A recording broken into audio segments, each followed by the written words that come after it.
Hikawa Academy is a hotbed for crazy people. I mean, the main character routinely bets her life for the lulz, the not dictator president lady does nothing all day but stare at fishes and flirt with her secretary, and her... This is the feeling!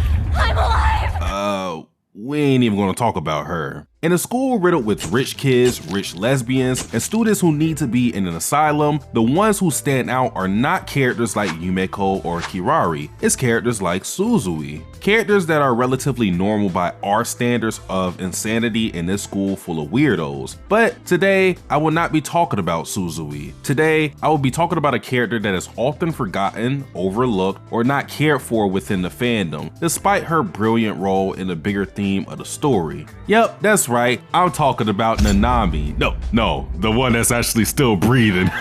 Yes, Nanami Subomi, Kakegurui's most underrated character.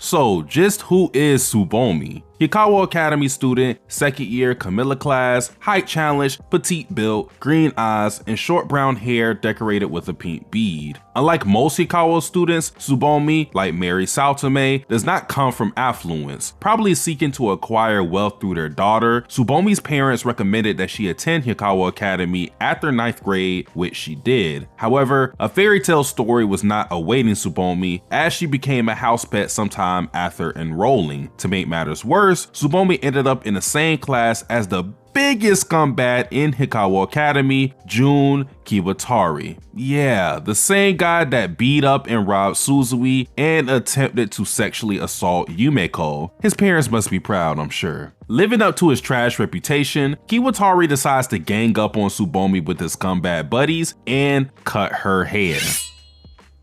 Hair that Subomi has been growing since grade school, hair that was Subomi's pride and joy, hair that now lay in tatters on the cold tiles of Hikawa Academy.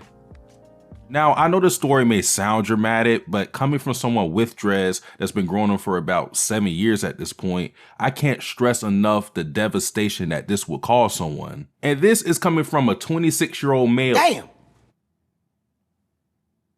And this is coming from a 26-year-old male because I can't imagine how it would be for a young high school girl. Subomi, utterly lost and humiliated, asked Kiwatari a simple question: why? She had never wronged Kiwatari and was scrambling to find a reason for his actions, even if they were petty. Why would he do something so horrible? Kiwatari breaks out into laughter and responds, "I've always wanted to know what it felt like to cut such long hair." This breaks Subomi.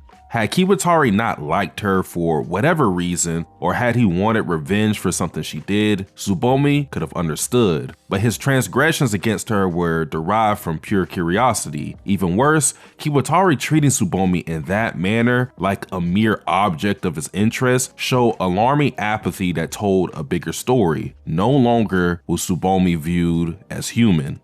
This hell will only continue as Subomi was locked into the cycle of a house pet. Even when she raised money to pay the student council, Kiwatari would steal it away, first through violence and later intimidation. A path to escape this loop didn't seem likely to open either. Kiwatari is the son of a governor, earning him prestige that made him into someone no one wished to cross. So Subomi asking for help was out. Subomi refused to drop out either, as her parents worked hard to get her into Hikawa Academy and she didn't want to disappoint them. Thus, Subomi did the only thing that would keep her sanity intact: bury her true feelings and push on. Then came Yumeko Jabami.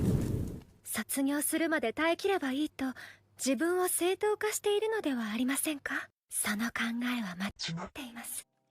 Yumeko and Subomi were both house pets at some point, but they give us a completely different perspective of what a house pet is. Yumeko, surprisingly enough, was a house pet for a long time, totaling a tenure of 30 chapters from chapter 5 to chapter 34. But I guarantee it doesn't feel that long. But why? Yumeko leveraged her house pet status to invoke the one privilege given to house pets that must be followed absolutely, an official match. The point being that Yumeko stayed a house pet by her own will, so while her attire and status reflected that of a house pet, her mentality did not. Subomi, however, was a true house pet. She had fallen and was swept up in a never-ending stream of depth and despair, until Yumeko presented her with an opportunity. Keep up the status quo of obeying Kiwatari and doing whatever it takes to survive, or live. Live as a human. This gives Subomi a unique point of view that not even Yumeko, Mary, or Suzui possess. All of them have been house pets, but none of them have been down like that for so long, nor were they as ill-positioned as Subomi, who wasn't as talented a gambler as Yumeko or Mary, or as blessed to be given a rare handout like Suzui. This makes Subomi's internal struggles feel a lot more personal because she is an average person. No tie to the Momobamis or the student council, no elite skills in gambling, no money to fall back on from her parents. Subomi is your normal everyday girl trying her best to survive in an ocean full of sharks. And for that, Subomi carries a theme in Kakegurui that no other character does as well. Subomi embodies what it means to be human.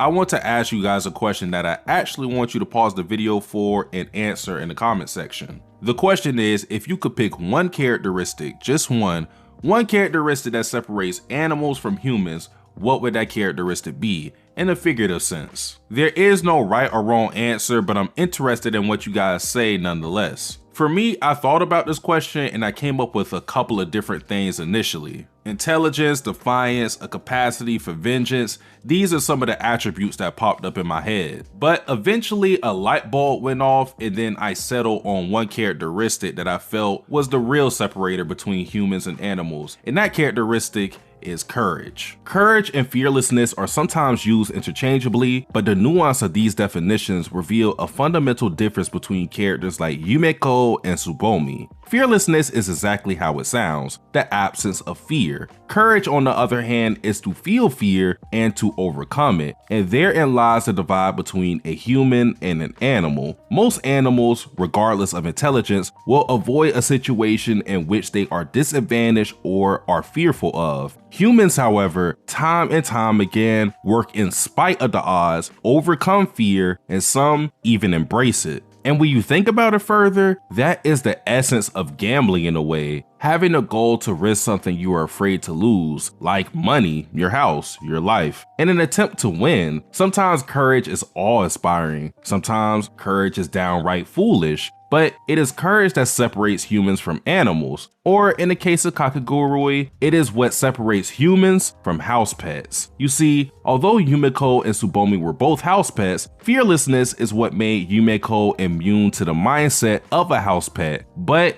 courage is what made Subomi overcome being a house pet and eventually become human again. Episode 5 of Kakegurui, titled The Woman Who Became Human. Allow me to set the stage. The student council hosts the debt exchange games, giving indebted students the opportunity to wipe their slate clean in one gamble, which ends up being 2-card Indian poker. However, the game is still a gamble because, as the name debt exchange game implies, one could have their debt exchanged with someone with an even bigger debt depending on the rankings. Subomi decides to participate and ends up in a nightmare of a scenario, a 4-way battle against opponents you would dread to face. One being Mary, who is one of the best gamblers in the entire school and whose debt trumps Subomi's by 30 mil. 2 being Yumeko, who arguably is like the fucking Uchiha clan of gambling and has Subomi's debt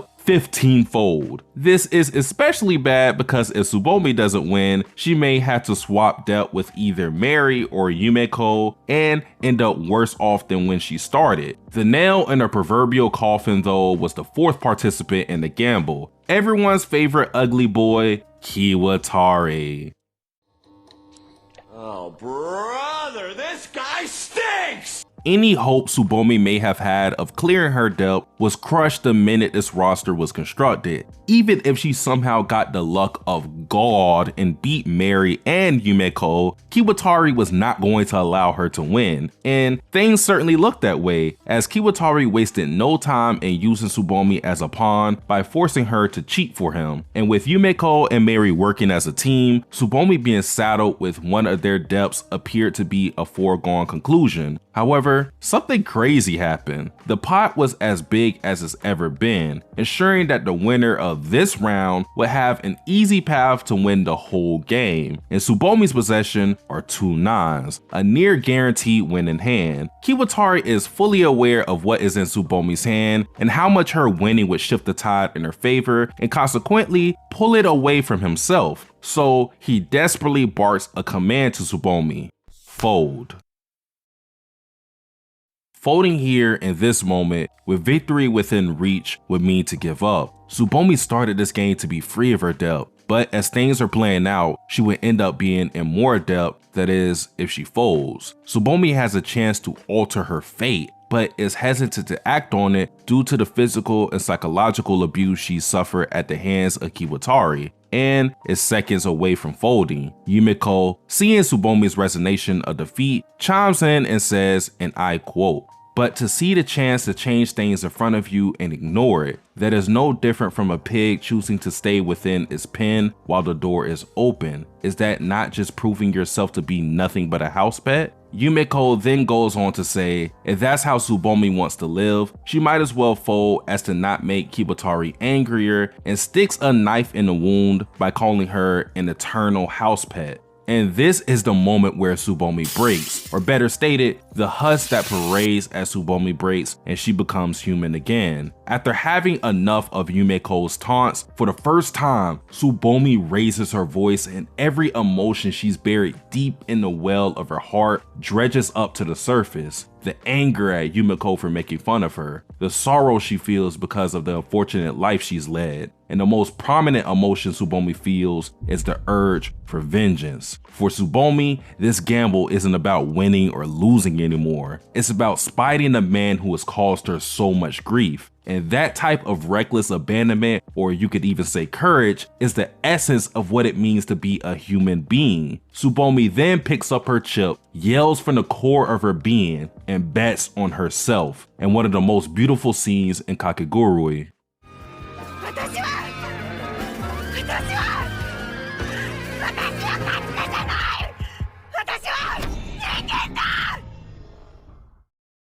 The candle on the cake comes from the very person that mocked Subomi, but now we can see it was calculated because Yumeko congratulatory says, "That's it, and that's what makes you human."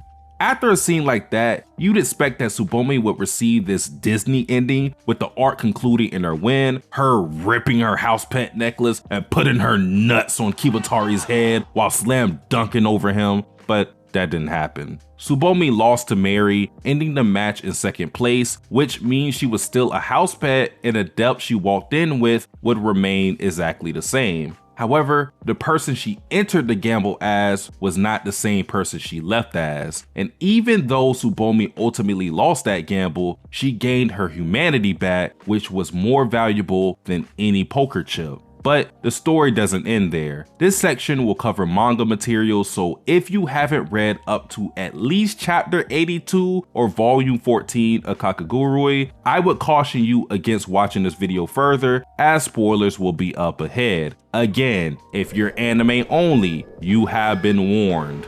The election art of Kakegurui. Kirari, in a shock to everyone, relinquishes her seat as president and creates an opportunity for anyone to take it through a month of gambling. All 3,000 students of Yukawa Academy would receive 1 vote as their capital and were encouraged to collect the votes of other students to claim the power of student council president. Of course, not everyone has ambitions to be student council president, so some students opted to sell their votes instead. It is in this arc, chapter 63, that we finally see Subomi again after 50 plus chapters. But it isn't a fun reunion. Two guys looking for an easy payday decide to call out to Subomi, corner her in the men's bathroom, and demand that she lose a gamble to them so that they can sell her vote. However, not reverting back to who she once was, Subomi emphatically denies the two men, citing that she is a human being and doesn't have to obey them. Now, while this moment alone is proof of Subomi's permanent growth, the moment that followed, in my opinion, truly solidified it. Suzui and Yumeko stop the two guys for getting violent with Subomi and make them scurry away. Yumeko and Subomi reunite, but in Yumeko fashion, she keeps the small talk short and asks Subomi to gamble with her. And this, ladies and gentlemen, was another important test for Subomi. Gamble with Yumeko or not. At this point in the story, a vote can be sold for 5 million yen, and Subomi is in debt for 20 million. The pros and cons of gambling Yumeko are simple. If she declines Yumeko, she would guarantee to keep her vote and be able to pay off 25% of her current debt. However, if she does gamble Yumeko and wins, she could potentially erase her house pet status immediately. This scenario is less dire than the one she had in Indian poker, meaning there isn't a wrong choice. Nevertheless, the choice is still important because it would reflect Subomi's growth or lack thereof since the depth exchange games. Choosing to gamble Yumeko is a decision of boldness, one that takes initiative. It mirrors the same bravery Subomi found that won back her humanity.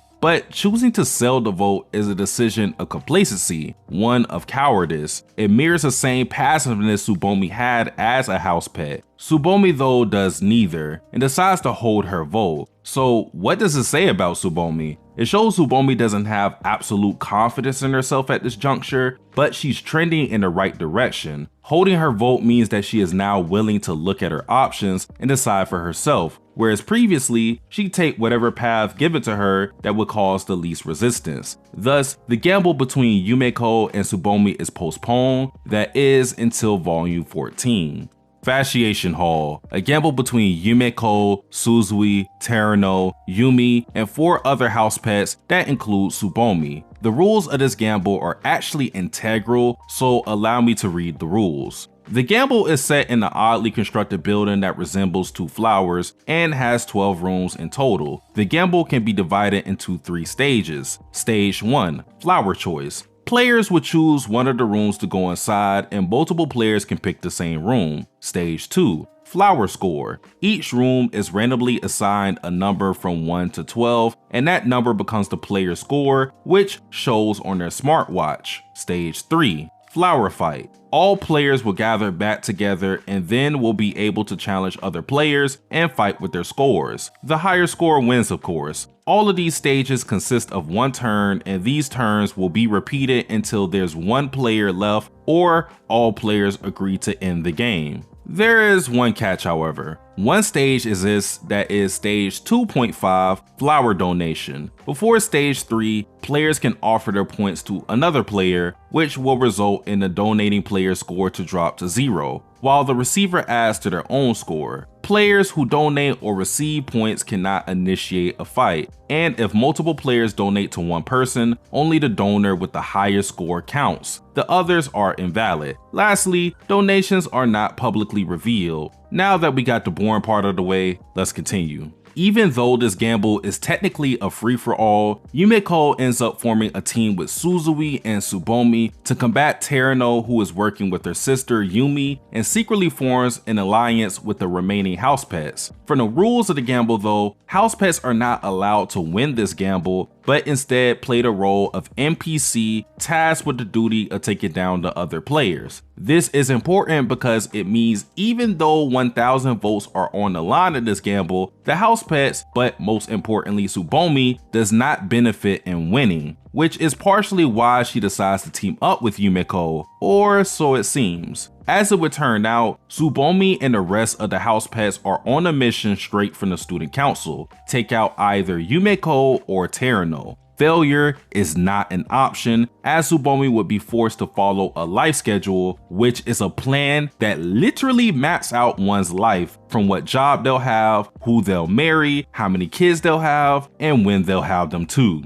As the gamble plays out, Subomi sticks to Yumeko and winds up being one of the last 5 players left in the gamble, but she has yet to challenge Yumeko or Terano. Already aware of what Subomi's mission is, Terano questions why Subomi hasn't acted yet, what her purpose is, and whether or not Subomi truly wants to lose her house pet status. Subomi, upon hearing this, falls into a panic and realizes how complacent she became. Teaming up with Yumeko was an easy choice. Subomi felt that if she just followed her, she would keep winning and eventually beat Terano through Yumeko's help. It's a surefire victory, but that means it's not a gamble. Subomi's mind is clouded with doubt. Will Yumeko help her just because they teamed up? Will she help because they're friends? Will she really help someone who refuses to take on any risk themselves? These thoughts swirl around in Subomi's head as she thinks back to her mission, take out Yumeko or Terano. And it is in the penultimate round that Subomi is once again faced with an important choice. She can go after Terano, who almost certainly either donated her points to her sister Yumi or received points from Yumi, making this a 50-50 gambit.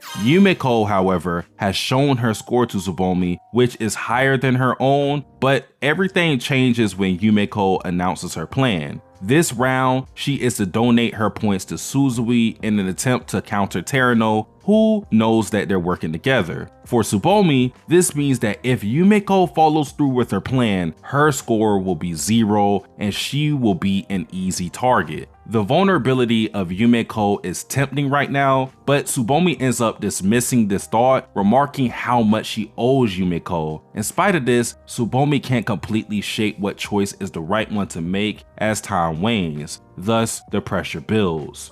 I don't want to be a house pet. I don't want to betray the girl I'm indebted to. I want to live as a person. I want to keep a good conscience. Subomi frantically searches for relief, but this time, unlike how it was in that fateful game of Indian poker, Yumeko doesn't steer Subomi in any direction. She instead asks one simple question. Subomi-san, have you made your decision? Subomi's mind once again goes into a berserk panic. There are a million questions that pop up into her head at once, none of which she can answer with 100% certainty. And this time, the onus is on her and her alone to find an answer. Yumeko or Terano. Subomi, after heavy consideration, then decides Yumeko is the one she will challenge, the girl she respects the most, the girl who aided her in becoming human again, would this time be Subomi's target. And unfortunately, she lost.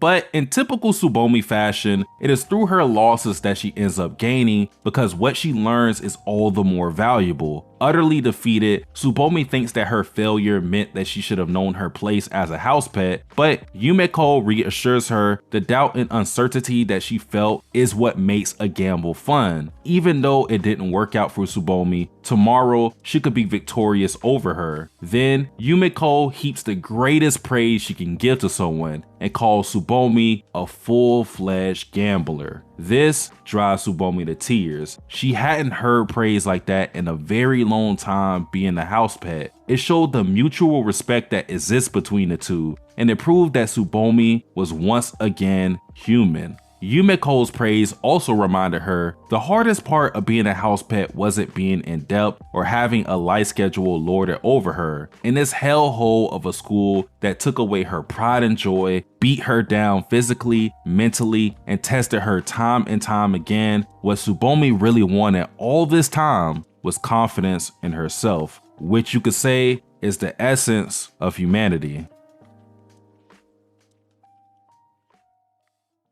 So we are at the tail end of this video. I want to give a big shout out to anybody who clicked on this video, even if you didn't make it to this point. And if you did make it to this point, hey, even bigger shout out to y'all. This was one of the harder videos for me to do because I typically don't do a video that's 20 minutes plus. So Yeah, this was tough, but I'm glad I did it because it was on a character that I felt wasn't getting the appreciation that I felt that she deserved from the fandom. I mean, I rarely see Subomi ever talked about or mentioned in any type of capacity. And in general, years ago, I made it a point that I wanted to make Kakegurui videos because there weren't a lot of positive videos about this series, and I wanted that to change. So hopefully you guys enjoyed this video. There will be more videos to come about Kakegurui. Just be patient with me. But if you really want to show your appreciation for me or the video, like, comment, subscribe. That helps a lot. But anyways, I hope you guys have a good day, afternoon, night, wherever you may be.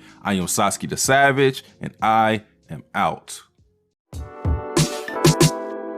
Life is just death, taking its time. Who gon' take it from my hand? Was lonely before friends. I'm holding my own hand and taking these bad shots, just hoping they go in. Everything folds in.